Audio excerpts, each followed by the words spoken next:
Hi guys and welcome. This is Jen Gaeta Siciliano, artist, memoir writer, bipolar psychiatric survivor, and your host of Not As Crazy As You Think podcast, the place that offers an alternative perspective on mental illness, highlighting creativity, non-conventional healing, and breaking on through to the other side. If you are ready for a new narrative on the mental realm that celebrates crazy and cool without penalty, then Not As Crazy As You Think is for you.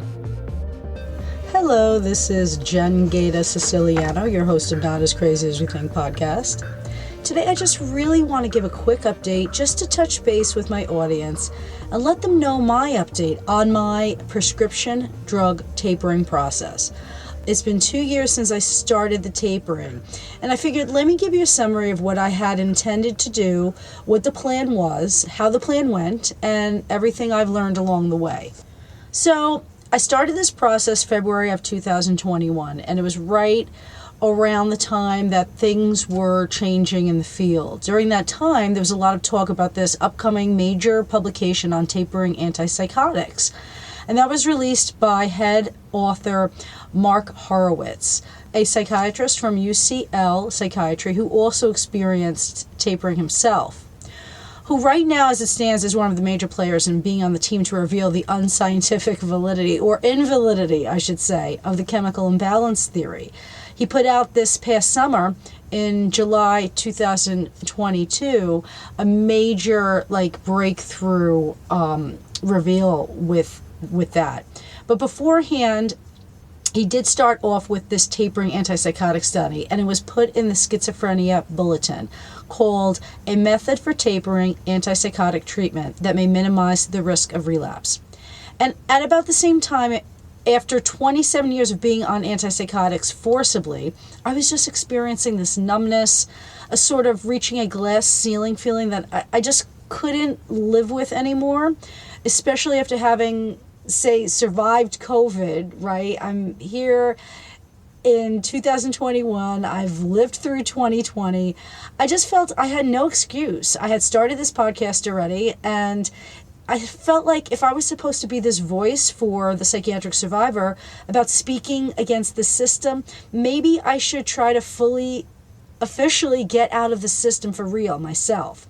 And really, the only way to do that truly is to get off their medication, because otherwise you're going to be stuck with them for the rest of your life. And that's what they want, right? They want their client to keep paying them. That's how it works. So the first step is to let go of those ideas that hold you down, because truly in the end, this is just a concept, right?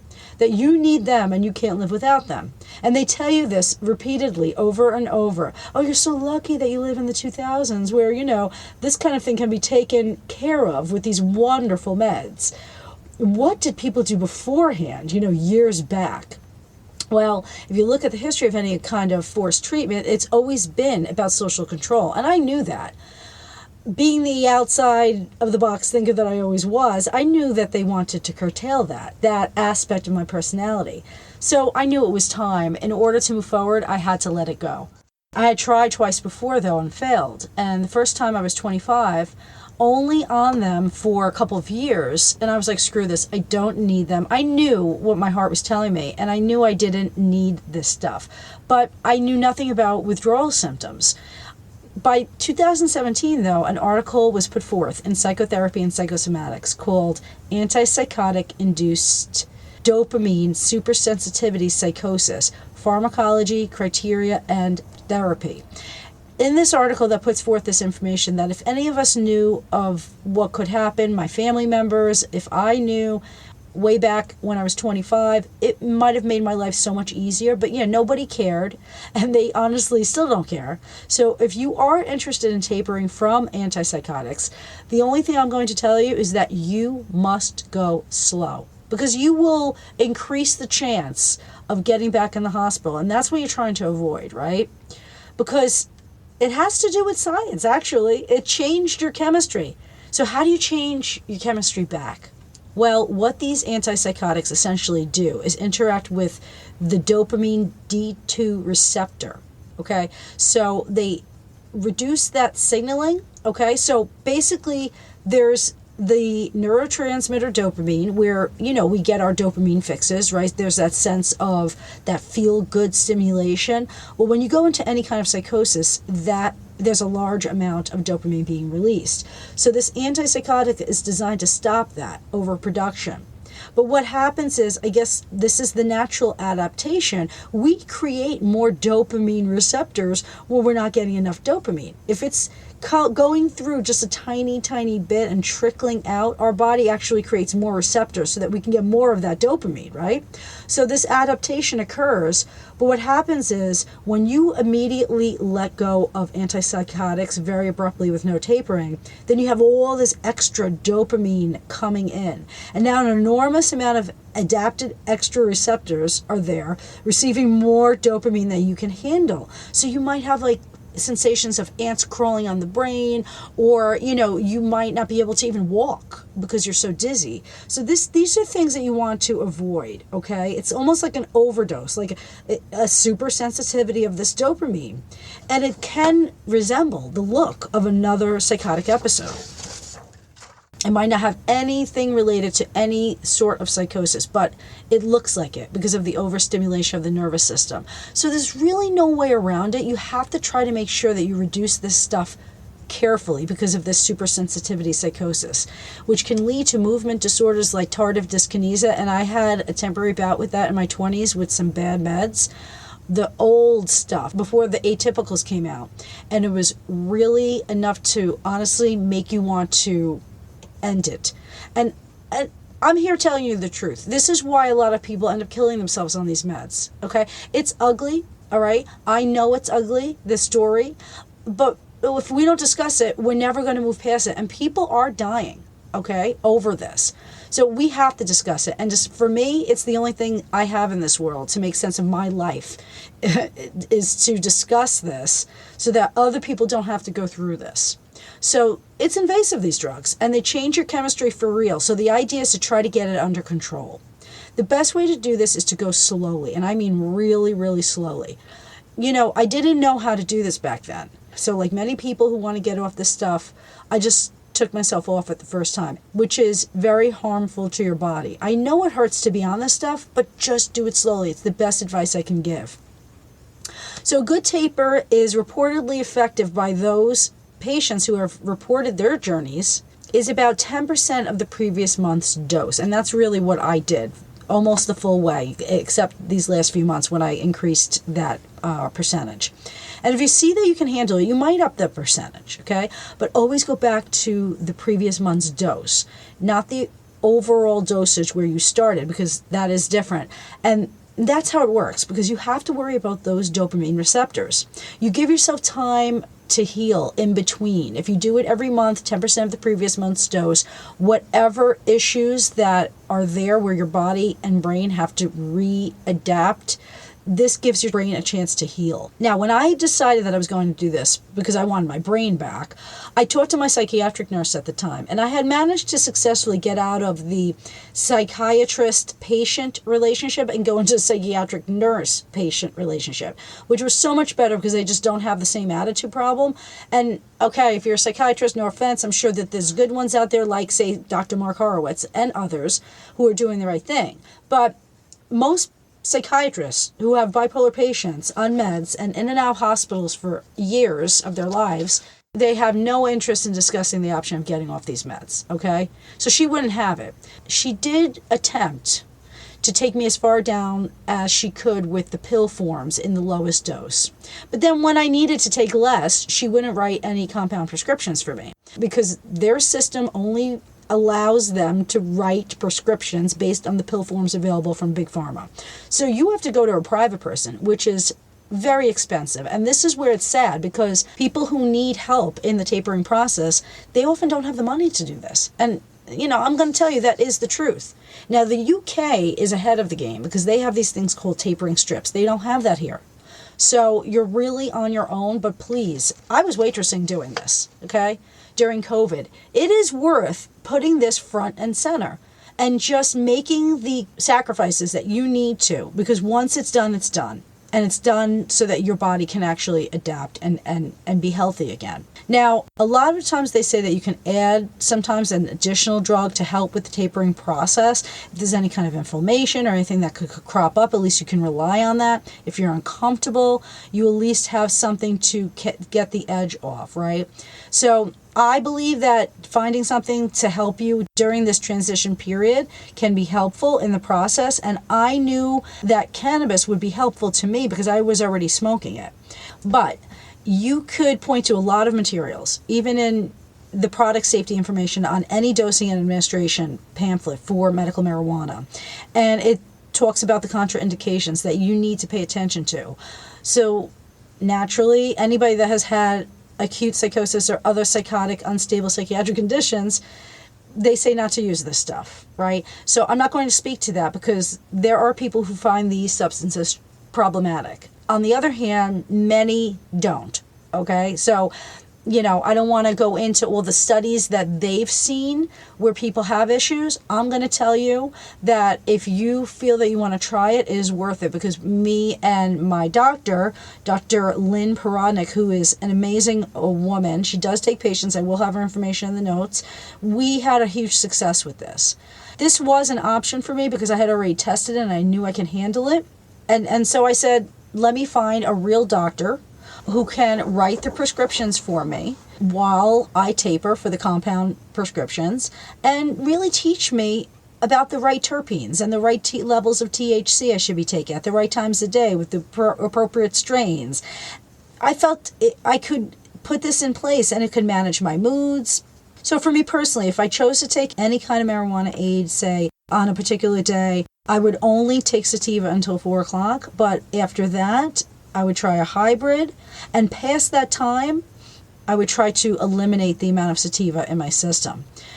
After 6 o'clock, I would eliminate caffeine. Caffeine can be a big problem. Any kind of stimulants can be an issue for those trying to get off antipsychotics, so keep that in mind as well. Bottom line, I realized that the main thing I need is sleep, and most psychiatric and psychotic conditions can be alleviated if sleep is part of your regular routine. And it was hard for me many, many years, but Dr. Lynn told me about a straight strain of indica at night, and it just puts me right out, and there's no problem. So it's definitely worth looking into. I also incorporate CBD oil at night, and if there's an issue further with sleeping, I take CBN, which is a terpene in the cannabis plant, and it really helps with sleep. And it's an amazing thing because you take one gummy for 30 grams and you're out like a light, as if it was an antipsychotic, but it's so much healthier for you. So yes, you want to go with the least amount of harm that you can do to your body to get the sleep. But they don't care because, it's big pharma, and this is a plant that you could grow in your backyard, right? So that's the joke of it all. I also made sure I had a couple therapists I could go to. I have a psychospiritual counselor that I check in with every now and then, and I also have a dream therapist who is always extremely helpful, who I saw up to twice a month, and their names respectively are Robin Queen and Warren Falcon. I could link to them as well. I also incorporate a regular monthly visit to a gong sound bath led by Carrie Kane, who's this awesome Kundalini guru. And she helped me stabilize in that way every month, just checking in with that energy and getting out all those kinks and resetting. And whether you believe in that stuff or not, it doesn't matter. It has to do with what you believe in, right? So it's like a faith-based thing. So you can find a faith-based support or practice, either a spiritual practice or some kind of meditative practice that can help you through these times when you feel like you need to reset. That's the thing to do. You need that during this process. I also started following a lot of people and everything they had to offer. People like Adele Framer, who is the founder of survivingantidepressants.org, which collects an enormous amount of information on people who are willing to document their journeys so that they can help others of tapering. And I watched a lot of things on tapering off of the psychiatric drugs, a lot of YouTube videos, and it all started coming together. People like Dr. Mark Horowitz, who I mentioned, Laura Delano, who also runs the Inner Compass and the Withdrawal Project. And she's gone through being labeled and being heavily medicated, getting off the stuff herself. She had suffered withdrawal herself. I also worked with Haya Grossberg, and I'll have her information in the show notes as well. She was really a kind of holistic healing support, naturopath of sorts, an intuitive healer, and she put me on the path to making sure that I had things that supported me in my chemistry. So I was taking this herbal infusion daily made of nettle, holy basil or tulsi, and oat straw. And this thing was really supportive for my nervous system. I pretty much tried to drink a whole quart of it every day for 2 years, and I still take it. And I also try these compounds through True Hope under her recommendation, which I really find to be really good as well. Okay, they're amino acids, Power Advanced, and Empower Plus Advanced. They are made up of like multivitamins, but the things that you need when you're tapering off these chemicals. They work with people who do this. So setting up all of these support strategies made my baseline really good. And I also incorporated other things in my supplements as well: folic acid, vitamin D, probiotics, GABA, and you want to limit your glutamate. Now, a lot of people, say that they're so sensitive during this time that the supplements didn't make sense.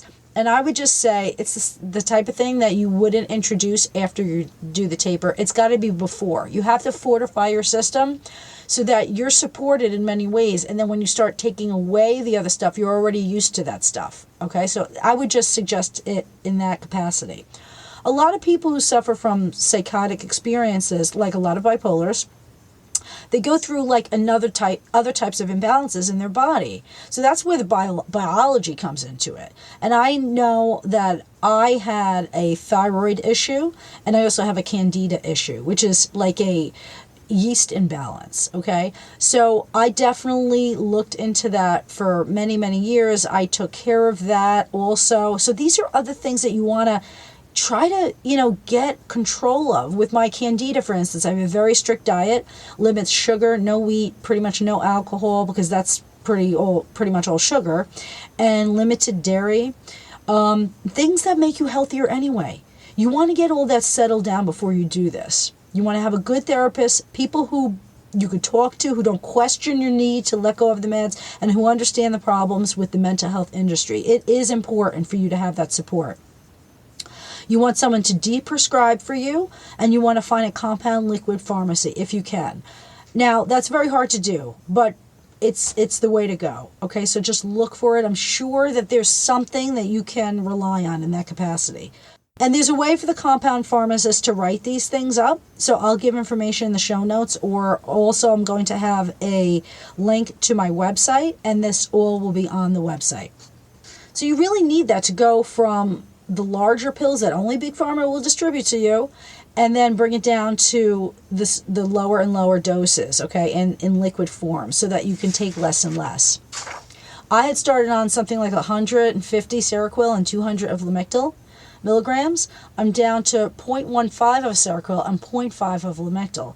So I've had no trouble. And again, this is not to say that you won't. Okay, this is a personal journey, and it could be a trying one, and I was terrified to do it, but I said, I'm not going back. It's going to happen. I'm going to do it. I put it as numero uno priority. Now I can sit here and say, these are the things that worked for me, and with confidence. I've had no withdrawal symptoms. It's almost impossible for someone like me who's been on these things for 29 years, okay?